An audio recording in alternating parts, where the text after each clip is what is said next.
Hello and welcome back. In this video, I'll show you 3 ways to convert images to black and white in Affinity. Firstly, like this. Secondly, like this, where the background is black and white, but the rose blossom isn't. And thirdly, like this, where only certain areas are in black and white. Okay, let's start with the first one. Select your object, in my case it's a PNG. Then click on the Adjustments icon here and select Black and White. The first thing we'll notice is that everything is now in black and white, because in the Layers panel it affects everything underneath it. To avoid this, simply drag and drop the adjustment layer onto the PNG. And here you can see it. You can also make it invisible by clicking on the eye icon, and here you can precisely adjust the black and white levels. I need to make it visible again. What you set here is entirely up to you and your image.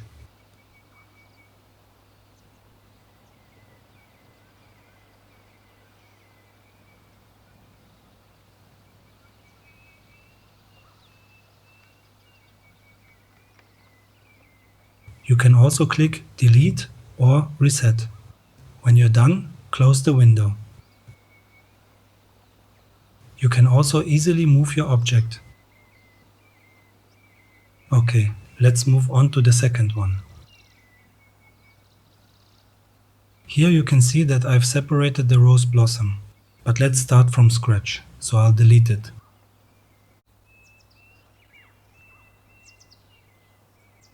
First, select the Object Selection tool.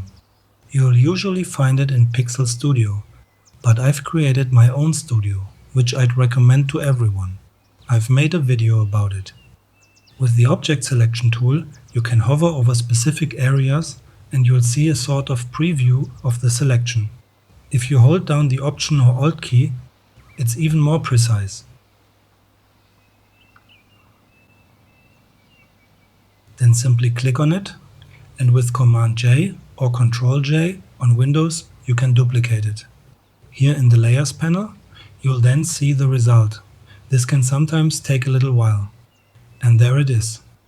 Press Command plus D or Ctrl plus D to deselect.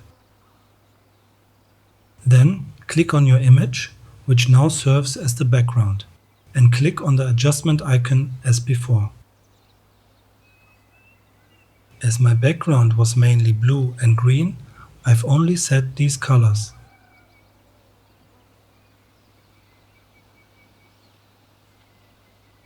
And, as before, it's best to drag and drop the adjustment layer onto the image. Okay, let's move on to the third one. This is the same image as before.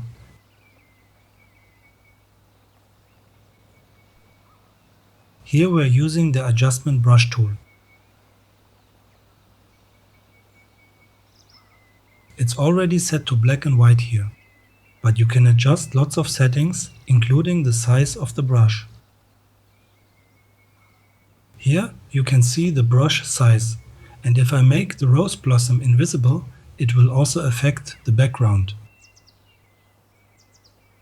But I'll leave it visible. And now you can simply hold down the click and drag over the image. It's picked up the preview settings here. I'll hit Reset and adjust it.